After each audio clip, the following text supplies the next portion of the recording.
7 अक्टूबर 1959 को बगदाद की एक स्ट्रीट पर कासिम को मोटर कैड पर हमला होता है। गोलियां चलती हैं, लोग जख्मी होते हैं, सद्दाम खुद भी गोली लगने से जख्मी हो जाते हैं। ये कत्ल की कोशिश नाकाम रहती है, लेकिन सद्दाम का नाम इराक के अंडरग्राउंड पॉलिटिक्स में उभर आता है। प्रेसिडेंट बनने के एक महीने के अंदर सद्दाम ने एक मीटिंग बुलवाई जिसमें पार्टी के टॉप लीडर हाजिर थे। सद्दाम ने अनाउंसमेंट किया कि पार्टी के अंदर एक मासिव कंस्पिरेसी चल रही है जिसका मकसद उन्हें गिराना था। मीटिंग के बीच सद्दाम ने एक लिस्ट पर नाम पढ़ना शुरू किए। एक एक करके पार्टी के मेंबर को खड़े होने का हुक्म दिया गया। ये सब लोग सद्दाम के मुताबिक गद्दार थे। मीटिंग के बाद उन सब को या तो फांसी दे देगी या फायरिंग करके उनको मार दिया गया। 13 दिसंबर 2003 को एक छोटे से गांव अड्डार के पास अमेरिका की फोर्सेस ने सद्दाम हुसैन को एक अंडरग्राउंड हाइडिंग होल से, जिसे स्पाइडर होल कहा गया, इससे अरेस्ट कर लिया। इंटरनेशनल कम्युनिटी डिवाइड थी। कुछ लोगों के लिए ये जस्टिस था, कुछ लोगों के लिए पॉलिटिकल क्राइम। दिन बीतते गए। फाइनली 30 दिसंबर 2006 को ईद उल अजहा के दिन सद्दाम हुसैन को फांसी दे दी गई। लेकिन सद्दाम की मौत के बाद भी इराक को स्टेबिलिटी नहीं मिली। सद्दाम हुसैन का जन्म 28 अप्रैल 1937 को इराक के एक छोटे से गांव अल अजवा में हुआ। यह गांव टिकरिट के पास था, जो उस वक्त एक गरीब, ट्राइबल और सोशली बैकवर्ड इलाका माना जाता था। सद्दाम का बचपन आसान नहीं था। जन्म से पहले ही उनके वालिद की मौत हो चुकी थी। उनकी मां सुबह तुल्फा सद्दाम के जन्म के बाद गंभीर डिप्रेशन में चली गई। बचपन के पहले साल सद्दाम को उनकी मौसी ने पाला, क्योंकि उनकी मां के पास उन्हें संभालने की हिम्मत तक न थी। जब सद्दाम करीब 3 साल का हुआ, उनकी मां ने दूसरी शादी की। सद्दाम का नया सौतेला बाप इब्राहिम अल हसन बहुत सख्त मिजाज का था। 9 साल की उम्र तक सद्दाम पढ़ा लिखा नहीं था। उनके गांव में कोई स्कूल वगैरह नहीं था और उसका सौतेला बाप उसे स्कूल जाने से मना भी करता था। आखिर उनके मामा गैरुल्लाह तुल्फा, जो एक आर्मी ऑफिसर उस वक्त जेल से रिहा हुए थे, सद्दाम को टिकरिट ले गए। वहाँ से सद्दाम की जिंदगी बदलनी शुरू हुई। मामा ने उन्हें स्कूल में दाखिला दिलवाया और पहली बार सद्दाम ने एक ऑर्गेनाइज्ड डिसिप्लिन जिंदगी देखी। ये मामा ही थे जिन्होंने बाद में सद्दाम को पॉलिटिक्स, अरब नेशनलिस्ट और एंटी ब्रिटिश सोच से मुतासर किया। टीन एज के दौरान सद्दाम ने पॉलिटिक्स के बीज पहली बार देखे। उनका इन्वायरमेंट अरब नेशनलिस्ट से भरा हुआ था। उनके मामा इराक का नेशनलिस्ट मूवमेंट का हिस्सा रह चुके थे और वो सद्दाम को बताते हैं कि इराक की इज्जत तब होगी जब इराकियों के हाथ में कुदरत होगी, ना कि परदेसी हुकूमत। 1955 में सद्दाम अपनी पढ़ाई बगदाद में जारी करने के लिए रवाना हुआ। यही वो जगह थी जहां सद्दाम का असली पॉलिटिकल सफर शुरू होता है। बगदाद उस वक्त पॉलिटिकल टेंशन का मरकज था। ब्रिटिश इन्फ्लुएंस मोनार्की और उसके खिलाफ राइजिंग नेशनलिस्ट ग्रुप सब एक सियासी आग में जल रहे थे। सद्दाम ने बाथ पार्टी का नाम पहली बार यहाँ सुना, एक पार्टी जो अरब यूनाइटी सोशलिस्ट का नारा लगाती।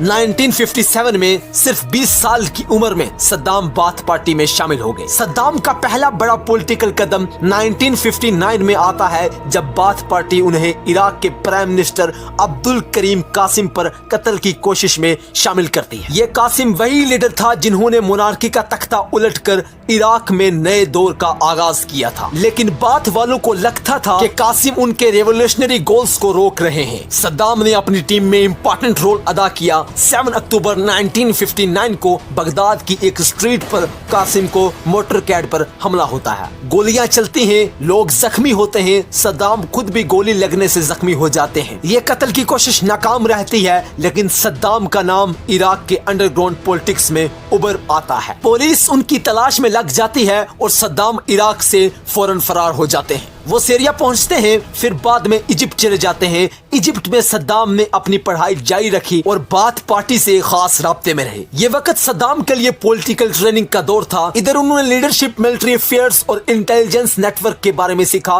1963 में इराक में बाथ पार्टी एक मिलिट्री कोप के जरिए कुछ अरसे के लिए पावर में आई। सद्दाम जल्द इराक वापस आए, लेकिन पार्टी फिर से पावर खो देती है। सद्दाम को फिर से स्ट्रगल करना होता है। 1968 के कोप में सद्दाम एक की ऑर्गेनाइजर के रूप में उभर आते हैं, जहां बाथ पार्टी परमानेंटली पावर में आ जाती है। यहां से सद्दाम की राइज अब अनस्टॉपेबल हो जाती है। इस नई हुकूमत में सद्दाम ऑफिशियली वाइस प्रेसिडेंट होते हुए भी असली पावर के मालिक बन जाते हैं। उनका कंट्रोल मिलिट्री, सिक्योरिटी फोर्सेस और इंटेलिजेंसी नेटवर्क पर मजबूत हो जाता है। सद्दाम धीरे धीरे इराक की रियासत पर छा जाता है। 1968 के बाथ पार्टी कोप के बाद इराक की सियासत एक नए दौर में दाखिल होती है। ऑफिशियल तौर पर प्रेसिडेंट अहमद हसन अल बकर हुकूमत चलाते हैं, लेकिन असली कुदरत धीरे धीरे सद्दाम हुसैन के हाथों में जमा होती जा रही होती है। सद्दाम जो उस वक्त वाइस प्रेसिडेंट थे, इंटेलिजेंस, सिक्योरिटी फोर्सेस और पार्टी मशीनरी पर अपना कदम मजबूत करते जाते हैं। सद्दाम को पता था कि इराक जैसे मुल्क को चलाने के लिए दो चीजें जरूरी होती हैं, सपोर्ट और फेयर। सपोर्ट के लिए उन्होंने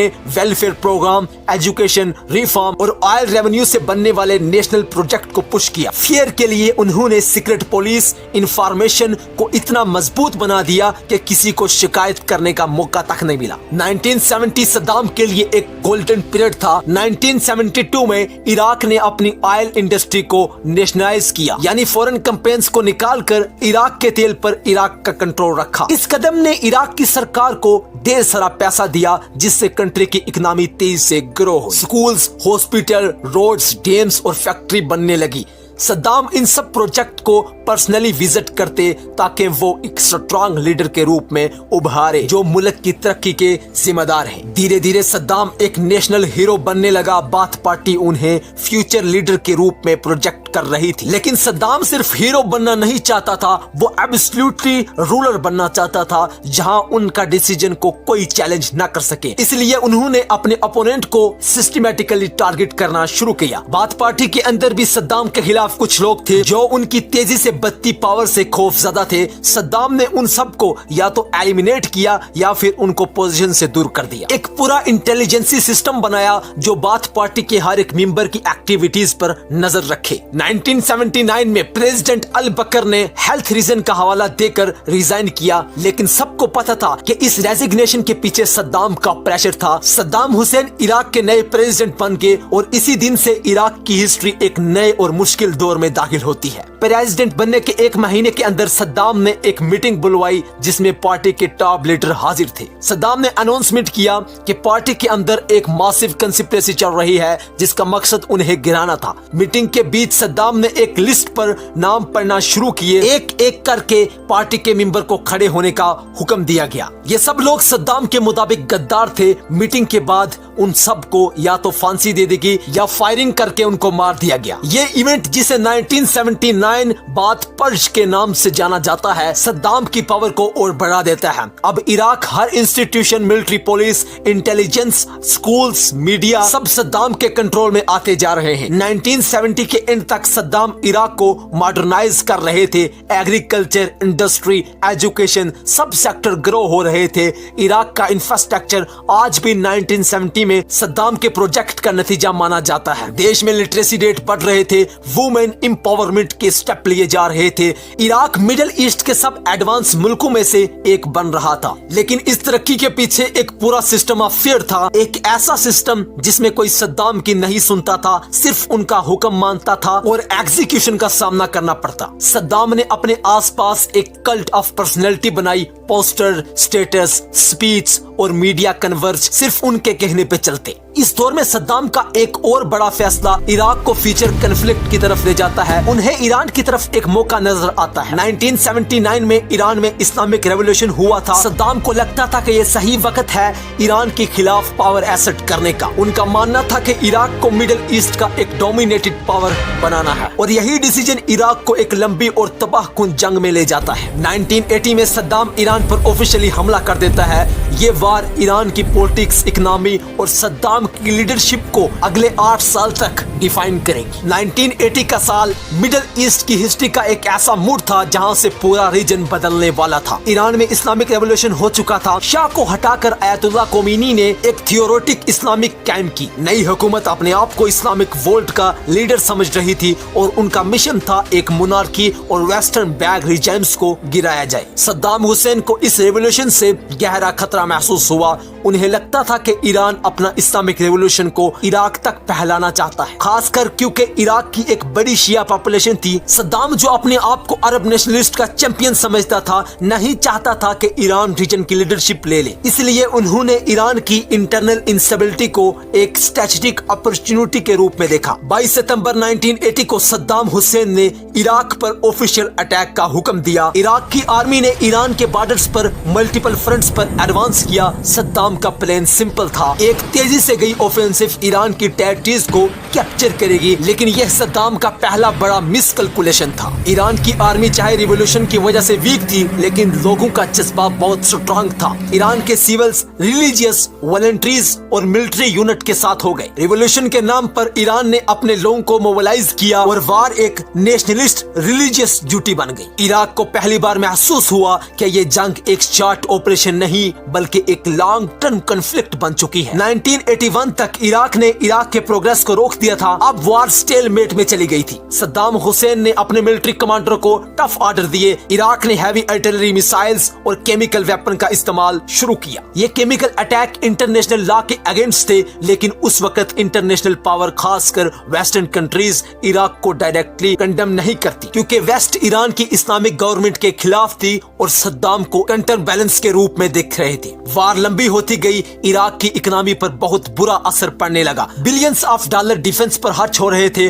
ऑयल एक्सपोर्ट कम होते जा रहे थे, लेकिन सद्दाम ने अपनी लीडरशिप को स्ट्रांग रखा। उन्हें अपने लोगों को कन्विंस करना था कि ये जंग इराक के सर्वाइवल के लिए बहुत जरूरी है। 1982 में ईरान ने एक बड़ी मिलिट्री सक्सेस हासिल की। उन्होंने अपनी लॉस्ट टेरिटरीज वापस ले ली। ईरान के लीडरशिप ने डिसाइड किया कि वार को अब ईरान की टेरिटरी तक ले लिया जाए। अब इराक डिफेंस मोड में चला गया। सद्दाम के लिए ये सिचुएशन डेंजरस थी। इराक के शहरियों ने टेंशन महसूस करनी शुरू की, लेकिन सद्दाम ने प्रोपेगेंडा बनाया, स्ट्रांग पॉलिसिंग और नेशनलिस्ट के जरिए डोमेस्टिक फ्रंट को स्टेबल रखा। एक वक्त ऐसा आया जब ईरान बसरा के करीब तक पहुंच गया। अगर बसरा फेल होता तो इराक की इकोनॉमिक कोलैप्स हो सकती थी। सद्दाम को पता था कि इराक को फॉरेन सपोर्ट की जरूरत है और ये सपोर्ट मिलती भी है। कुवैत, सऊदी अरबिया, यूएई और वेस्ट सब इराक को फंडिंग, वेपन्स और इंटेलिजेंस देने लगते हैं। उनके लिए ये वार इस्लामिक रेवोल्यूशन को कंटेन करने का एक जरिया बन चुकी थी। इराक को बिलियंस ऑफ डॉलर के लोन दिए गए, जिसका सद्दाम पर बाद में बहुत गहरा डेप्ट प्रेशर आया। 1984 के बाद ईरान इराक वार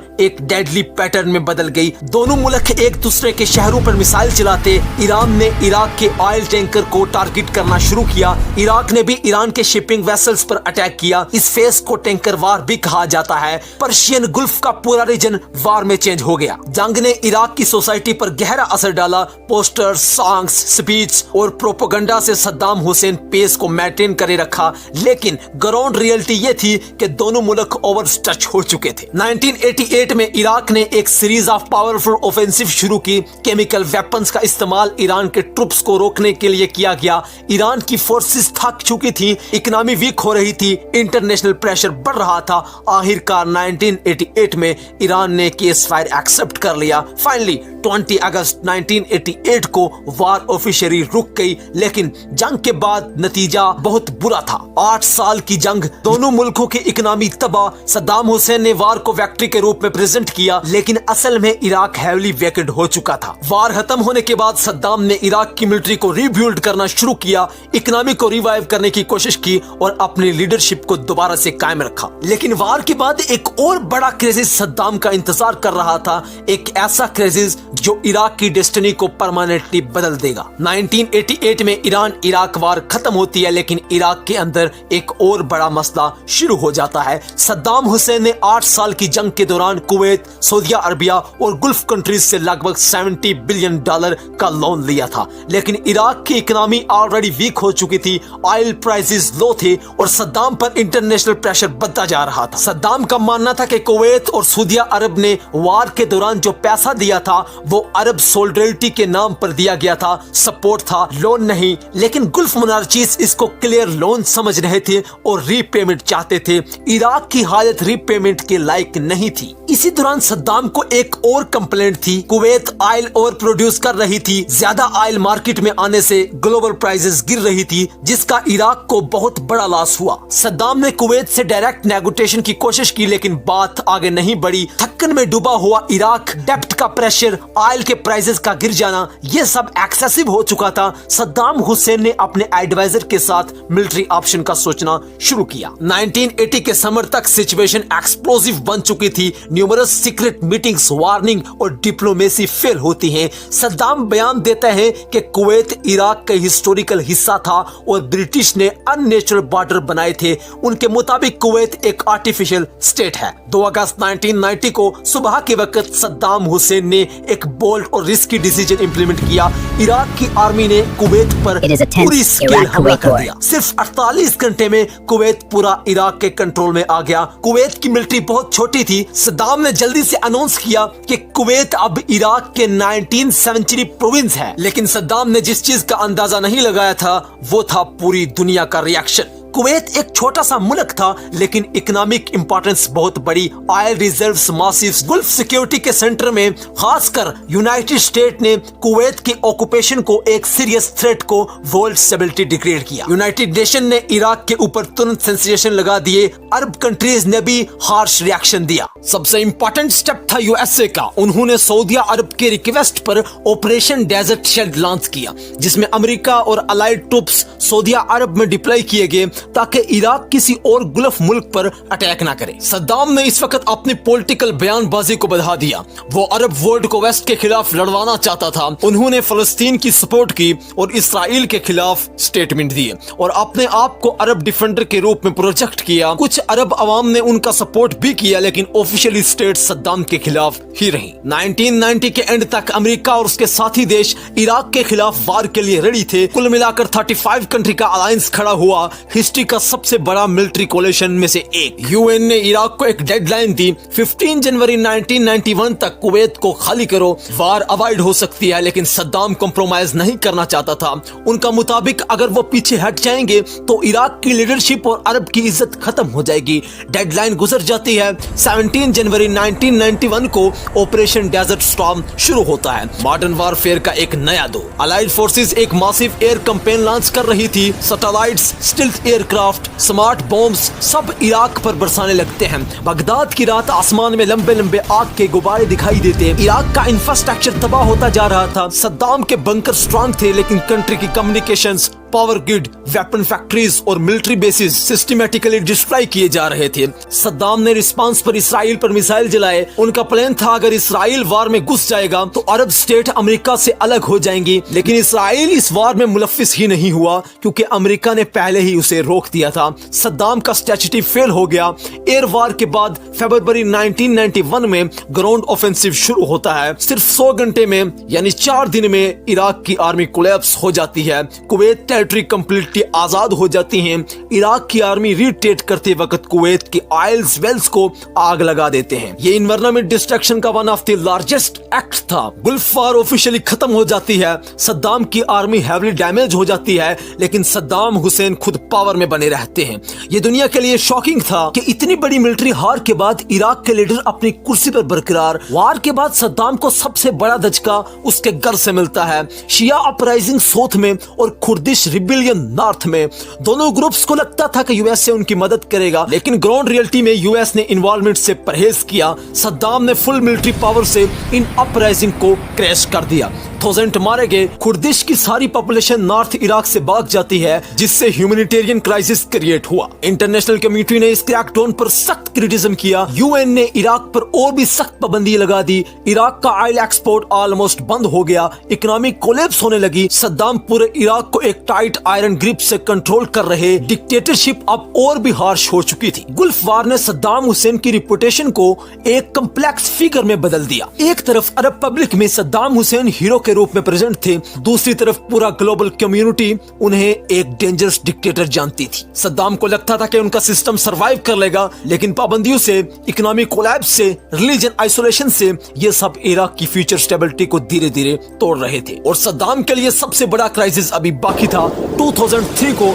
अमेरिका का डायरेक्ट इन्वेजन। 1991 की गल्फ वॉर के बाद सद्दाम हुसैन इराक के अंदर तो पावर में बने रहे, लेकिन मुल्क के पॉलिटिकल और इकोनॉमिक स्ट्रक्चर धीरे धीरे टूट रहे थे। यूएन की पाबंदी ने इराक की इकोनॉमी को बिल्कुल तोड़ दिया था। मेडिसिन की कमी, खाने की शॉर्टेज, ऑयल एक्सपोर्ट का ऑलमोस्ट बंद हो जाना, ये सब इराक को ह्यूमैनिटेरियन क्राइसिस की तरफ ले जा रहा था। सद्दाम इस पीरियड को इकोनॉमिक वॉर कह रहे थे और अपने लोगों को ये कन्विंस कर रहे थे कि इराक को वेस्ट पुनिश कर रहा है, क्योंकि इराक ने उनके ऑर्डर्स नहीं माने। पाबंदियां लगाने के बावजूद भी सद्दाम हुसैन की गवर्नमेंट ने अपना कंट्रोल मेंटेन रखा। एक नेशन वाइड सिस्टम बनाया जिसे ऑयल फॉर फूड प्रोग्राम के नाम से जाना गया। इस प्रोग्राम का पर्पस था कि इराक रिस्ट्रिक्ट ऑयल सेल करेगा और उसके बदले में फूड और मेडिसिन खरीदेगा, लेकिन करप्शन, स्मगलिंग और मिसमैनेजमेंट के प्रोग्राम भी इसके साथ जुड़े रहे। 1990 के दौरान सद्दाम ने अपनी प्रोपेगेंडा मशीनरी और ज्यादा स्ट्रांग कर दी। पोस्टर, स्पीच, स्टेट कंट्रोल में सद्दाम को एक फेयर लीडर के रूप में उभारा गया। दूसरी तरफ इराक की पॉपुलेशन पाबंदी लगाने से वीक हो रही थी, पर सद्दाम का पॉलिटिकल ग्रिप लूज नहीं हो रहा था। 1998 में इराक ने यूएन वेपन्स इंस्पेक्टर को निकाल दिया। सद्दाम का कहना यह था कि जो इंस्पेक्टर हैं ये जासूस हैं, ये हमारी बातें लेके हमारे दुश्मनों को बताते हैं। इस स्टेप ने अमेरिका को इराक के खिलाफ पॉलिटिकल जस्टिफिकेशन दी। अमेरिका ने डिक्लेयर किया कि Iraq weapons of mass destruction छुपा रहा है। ये नैरेटिव धीरे धीरे इंटरनेशनल लेवल पर स्ट्रांग होता गया। 2001 में अटैक के बाद अमेरिका ने global war on terror launch किया। प्रेसिडेंट जॉर्ज डब्ल्यू बुश ने इराक को एक्सिस ऑफ अपील का हिस्सा डिक्लेयर किया। उनका कहना यह था कि सद्दाम हुसैन टूरिस्ट को सपोर्ट करते हैं और वेपन ऑफ मास डिस्ट्रक्शंस बना रहे हैं। ये आर्गुमेंट कंट्रोवर्शियल थे, लेकिन अमेरिका की गवर्नमेंट ने इराक के इन्वेजन को नेसेसरी स्टेप प्रोजेक्ट किया। 2002 से 2003 के दौरान अमेरिका ने इराक पर प्रेशर बढ़ाया। सद्दाम ने इंस्पेक्टर को वापस अलो किया, जिन्होंने इराक के अंदर बहुत सी साइट्स इंस्पेक्ट की थी। रिपोर्ट में यह कहा गया कि इंस्पेक्टर को कोई कंक्रीट WMD स्टॉक पाइल्स नहीं मिले, लेकिन अमेरिका ने इस रिपोर्ट को रिजेक्ट कर दिया, कहते हुए कि इराक सच्चाई को छुपा रहा है। 2003 के बिगनिंग तक अमेरिका ने अपने अलाइज के साथ अपने मिलिट्री को बिल्ड करना शुरू कर दिया। ब्रिटेन, ऑस्ट्रेलिया और कुछ और मुल्क अमेरिका के साथ थे। फ्रांस, जर्मनी और रशिया इन्वेजन के खिलाफ थे। यूएन ने इन्वेजन को ऑफिशियली सेंसेशन नहीं किया, लेकिन अमेरिका ने एक तरफा एक्शन डिसाइड किया। फाइनली 20 मार्च 2003 को अमेरिका ने इराक पर फुल स्केल हमला कर दिया। सुबह के वक्त बगदाद पर शॉक कैंपेन शुरू हुआ। Powerful air strike, cruise missile और स्मार्ट वेपन से बगदाद का आसमान चमक रहा था। सद्दाम के गवर्नमेंट बिल्डिंग्स, मिलिट्री बेसिस और कम्युनिकेशन सेंटर सिस्टमैटिकली टारगेट किए जा रहे थे। इराकी आर्मी बहुत वीक हो चुकी थी, एक तो पाबंदियों से और इक्विपमेंट शॉर्ट एज ने फोर्स को बिल्कुल खोखला कर दिया था। अमेरिका फोर्सेस ने कुवैत से एडवांस किया और सिर्फ 3 हफ्ते में बगदाद को कैप्चर कर लिया। और यहाँ पे 9 अप्रैल 2003 को एक सेंस मशहूर होता है जो सद्दाम हुसैन के डाउनफॉल का सिंबल बन गया। बगदाद के फिरदौस स्क्वायर में सद्दाम का एक बड़ा स्टैचू गिरा दिया गया। इराकियों ने और अमेरिका की फौजों ने इसको गिराते हुए दुनिया को दिखाया कि सद्दाम ऑफिशियली खत्म हो रहा है। बगदाद फेल हो गया, लेकिन सद्दाम हुसैन अभी तक पकड़ाया नहीं गया था। वो अपनी इनविजिबल नेटवर्क ऑफ बंकर और सेफ फोर्सेस का इस्तेमाल कर रहा था। सद्दाम का डिसअपियरेंस इंटेलिजेंस एजेंसीज के लिए एक बड़ा चैलेंज बन गया था। कुछ रिपोर्ट के मुताबिक टिकरिट के आसपास छुपा हुआ था। अमेरिका ने सद्दाम हुसैन को पकड़ने के लिए अपनी बेस्ट फोर्स का यूज किया। महीनों की सर्च के बाद 13 दिसंबर 2003 को एक छोटे से गांव अड्डार के पास अमेरिका की फोर्सेस ने सद्दाम हुसैन को एक अंडरग्राउंड हाइडिंग होल से, जिसे स्पाइडर होल कहा गया, इससे अरेस्ट कर लिया। सद्दाम हुसैन बेहिसाब वीक और थका हुआ लग रहा था। उन्होंने कैप्चर के वक्त कोई रेजिस्टेंस नहीं किया। सद्दाम की अरेस्ट पूरी दुनिया में एक मेजर हेडलाइन बनी। वो एक डिक्टेटर जो 3 देशों तक इराक पर लोहे के साथ रूल करता रहा, अब अमेरिका की फोर्स की कस्टडी में था। कैप्चर के बाद सद्दाम حسین پر थाउजेंड्स ऑफ केस चलाए गए। सबसे मेजर केस तो ये था जब हलबजा में उन्होंने 5000 लोगों की हत्या की थी केमिकल अटैक से, जिसमें बच्चे भी थे, बुरे भी थे और औरतें भी थी। ट्रायल हेवली पॉलिटिकल था, लेकिन इराक की नई गवर्नमेंट और अमेरिका ये चाहता था कि लीगल प्रोसेस फॉलो हो। सद्दाम अपने डिफेंस में बोल्ड स्टेटमेंट देते रहे। वो अपने आप को इराक का एक ईमानदार और अच्छा प्रेसिडेंट मान रहे थे और कोर्ट की सब बातों को रिजेक्ट कर रहे थे, जिसकी वजह से जज और वकील ने भी सद्दाम हुसैन से दुश्मनी मान ली। केस चलता गया। फाइनली 5 नवंबर 2006 को सद्दाम हुसैन को डेथ पेनल्टी सुनाई गई और वो भी फांसी के जरिए। इंटरनेशनल कम्युनिटी डिवाइड थी। कुछ लोगों के लिए ये जस्टिस था, कुछ लोगों के लिए पॉलिटिकल क्राइम। दिन बीतते गए। फाइनली 30 दिसंबर 2006 को ईद उल अजहा के दिन सद्दाम हुसैन को फांसी दे दी गई। लेकिन सद्दाम की मौत के बाद भी इराक को स्टेबिलिटी नहीं मिली। सद्दाम हुसैन का गिरना सिर्फ एक हुक्मरान की हार की कहानी नहीं था, ये पूरे मुल्क की बदकिस्मती और दुख भरी तब्दीली की कहानी थी। उसके बाद इराक का सरकारी निजाम टूट फूट गया और मुल्क और ज्यादा कमजोर होता चला गया। आज भी सद्दाम हुसैन की याद दुनिया में सबसे ज्यादा बहस पैदा करने वाली यादों में शुमार होती है।